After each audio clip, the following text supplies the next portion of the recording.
はい、皆さんこんにちは。今日から論語について、連続で講義をしていきたいと思います。論語っていうのはそんなに大きな本ではないんですけれども、文が500、ここに黒板に書いたのを一つの塊としますと、これが500あります。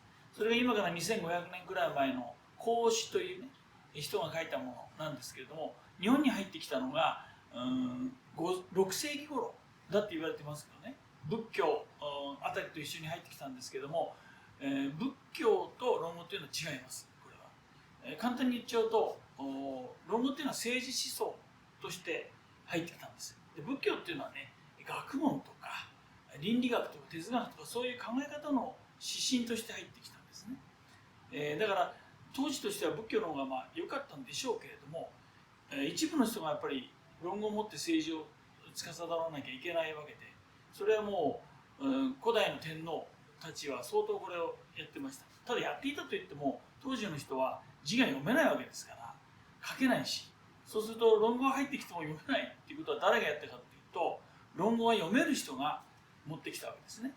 半島からです。大体朝鮮半島から、帰化人とか渡来人とか言われる方々ですけれども、それが先生付きで入ってきたんですよ。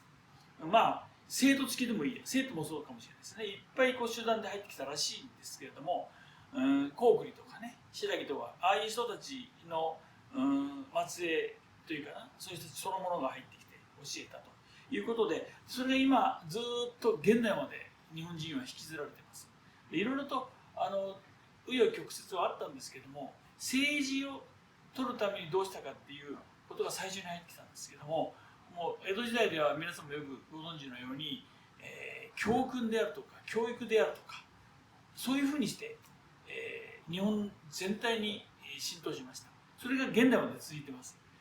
で、現代では今度は企業倫理であるとか、そういうような人生の指針であるとか難しいことを言う人もいますけれども、今使われているのは企業運営ですね。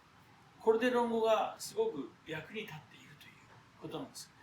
古事熟語とか面白い言葉とかそういう意味でも使われてますけれども、何か考えていることとかやろうとすることを言葉で言い当ててくれるっていうのが、論語なんですよ。論語以外にもあるんですよ。孟子とか戦国策とかそういうのもあるんですけれども、どれが一番多く使われているかって言ったら難しいんですけどね、とりあえずは有名なところで論語ということで始めていきたいと思います。で、孔子が書いたわけではないんです。これは孔子が話したことを、弟子たちがそれを伝えて400-500年経ってから本になったわけですね。で、本っていうのは紙なんかなかったですから、竹とか木に書いたり絹に書いたりして残していったわけです。で、そういえばその時にお弟子さんがの前で、孔子っていうんですけどね、本当は孔子って言っても本当の名前はね、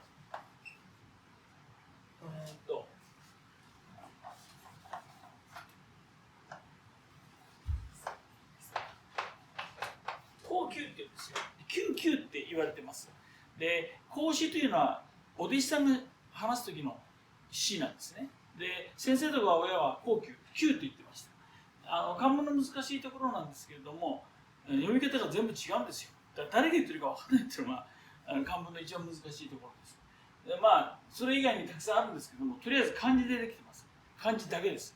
でもこの論語の講座では漢字だけのものはやめました。全部こうやって書き下し文というので書くことにしました。で、最初にこれ、どのようにやっていくかというと、この文章が論語の一番最初に載っている文章なんです。で、詩曰く、これをのたマークという人もいますけれども、教科書は曰くになってますから、曰くで統一します。学んだ時にこれを習う、また喜ばしからずやと、ここで一つで分けます。ともあり遠方より来たる、また楽しからずや、ここで言います。人知らずして憤らず、また君子ならずやと、この3つの文章で入ってます。で、これが論語の中で一番重要だと言われてます。最初に入るからみんな覚えちゃったんでしょうけれども、こういう場合に何が書いてあるか、これ3つを続けてやっぱり訳さないと関連付けて訳さないとあんまり意味がない。で先生がおっしゃったってことでこう言います。誰かに向かって言ってるんですよ。教室といいますか、当時はほとんどの人は字を書きませんから、先生の言葉だけで聞いてました。ノートも鉛筆もありません。覚えたんです。でその時に学んで時にっていうのは、これは先生が講義をします。座ってます。時にっていうのは時々ではなくていつもです。これを習うっていうのは、いつ先生に学んで教室を出て自分で実践して世の中で活躍して生活をして、そういう中で先生の言われていることを思い出す。それでああこれなんだなと膝を打つんです。それが習うんです。このことか。つまりこれは復習ですね。だから先生に教えてもらったものをいつも人生の生活の中の行動を通して復習する。このことを言ってるんだ。よく皆さんもありますよね。こういうことなんだ、こういうことなんだっていうのは、特に文系の人にはありますね。理系の人にも公式とかそういう数式とかであるのかもしれないですけども、特に文系の人は言葉としてそれを何て言いますか、思い出して思い当たって、それがまたっていうのはなんとっていうことです。再びって意味じゃないですよ。なんと喜ばしいではないだろうかという反応になってます。つまり喜ばしいってことです。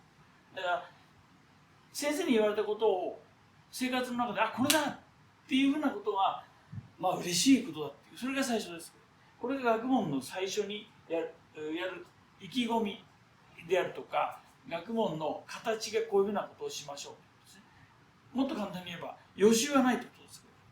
当時は予習はしません。してはいけないんです。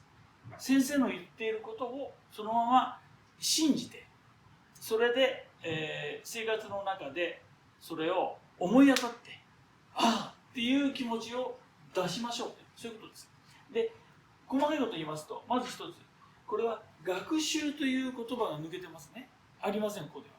当時はまだ熟語という概念がなかったんです。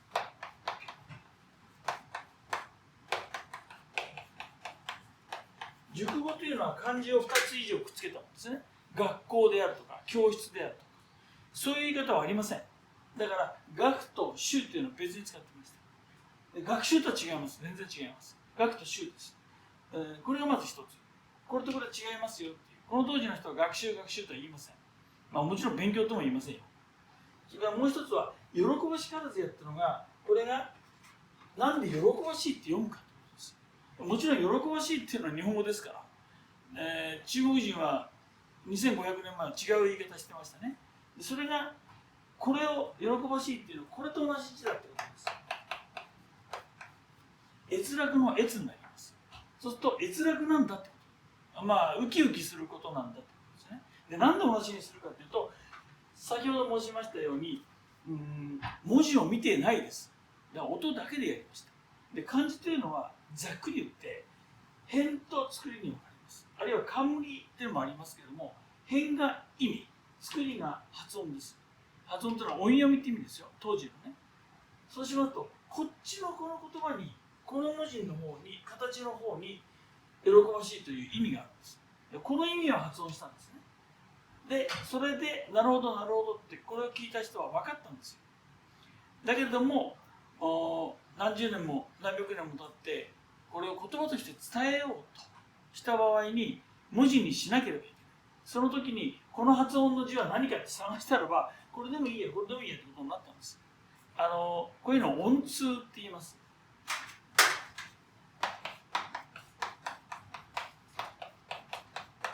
これも漢文の難しいところでいい加減なところです。例えば後から出てきますけども、この楽という字はこれと音通ですね。楽楽って言うんでしょう。これはだから同じ発音だからいいんです。どっち使っても構いません。そういうのは論文の中にいっぱい出てきます。論文に限らず当時の漢文の中にはたくさん出てきます。だから本当はどういう意味なのかっていうのを意味から取ってしまったらば漢文はできません。とりあえずこれは一番最初のところですね。先生に教えてもらったことを実践で、思い当たる。喜ばしいな。その次です。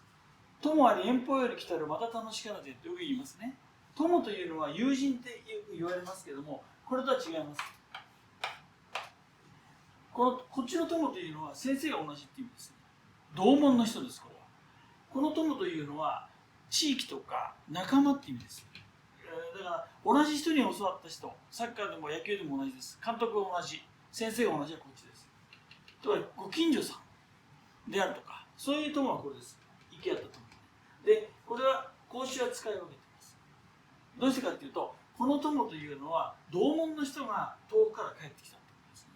でもう一つはこの法という字に問題なんですけども、これ遠いところっていうふうに今まで言ってましたけれども、どうも違うんじゃないかなと最近思います。で、さっき言いました音通っていうのがありますから、この法というのはこれと音通ではないかということです。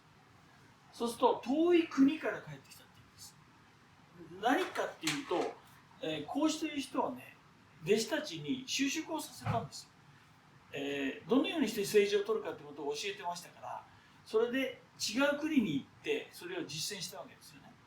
その実践の方法をやってから帰ってきたってことですね。里帰りしたんですよ。でそれでみんなでだべってるんです。そしたらもう楽しいことでしょう。これは楽しいことですよね。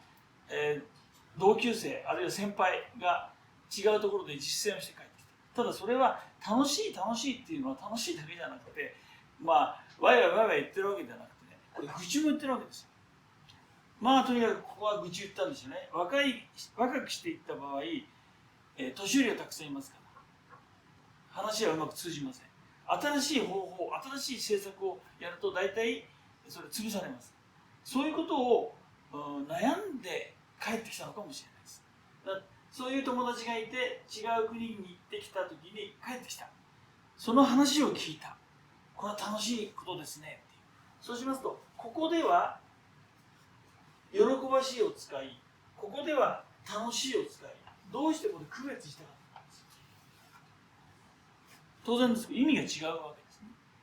この喜ばしいというのは、これは個人的に喜ばしいんです。自分で嬉しいんです。これは集団で嬉しいんです。みんなでワイワイやるっていうね、そういう意味です。これ個人です。そういうふうにすると、これはすごく理解しやすいですね。これは方法です。こっちはその方法を実践した時のうまくいったかなんだかんだっていう、ダベリングであるとか、議論であるとかしてるわけですね。楽しいなっていう。同じことで話してるんですから、それは楽しいですよね。サッカーやったり野球やったりした人がサッカーを見ながら、野球を見ながら、美術を見ながら、モーツァルトを聴きながら、その分野の人と話してるのは楽しいです。さてその次ですけれども、人知らずして憤らず、また君子ならず。これどういうことかっていうと、普通に訳すと、誰も自分のことを知ってくれない。そうするとムッとするって言うんです。ムッとするよねって言ったんです。なんとそれは君子じゃないよと。つまりムッとするなよってことです。ムッとしないことが君子だよっていう意味になります。君子でないことが、君子であることがあろうか、いや違う。これ君子でムッとしてしまうと君子ではないっていうんです。だから人は自分のことを知ってくれなくても、この場合は自分の政策が受け入れられなくてもです。気に病むなとか、頭にくるな、ムッとするな、がっかりするな、落ち込むな、そういうことです。そういうのが君子なんだよっていうことを慰めてるわけですね、これでね。そういうことです。で、ここでは一番論語っていうのは重要なのは、たくさんこういうふうに文章が出てきますけども、一番最後に書いてあるのが一番重要なんです。後方に書いてあるのが一番重要です。そうしますと、これ君子ということを言ってるんです。君子というのは世の中に知られなくてはいけないっていうのが孔子の一番最初の考え方です。世の中に身を立て名を上げっていうのが、儒家といいますかね、論語に限らずその当時の学問の人たちの一番重要な親孝行です。身を立て名を上げる。でその場合知られなくてはいけない。そうすると自分で自分の手腕を発揮する。それが君子である。そういう意味です。これはだから古来江戸時代からいろいろ訳がありますけれども、今現代使われるのは、落ち込む人もいますからね、相当ウキウキする人もいます。そういう話をしてもがっかりするんじゃないと、落ち込むんじゃないと、そういうところからこれ論語の話というのはしてるんではないかという、そういうことからまず論語の話を始めたいと思います。第1発目の講義はこれで終わります。以上です。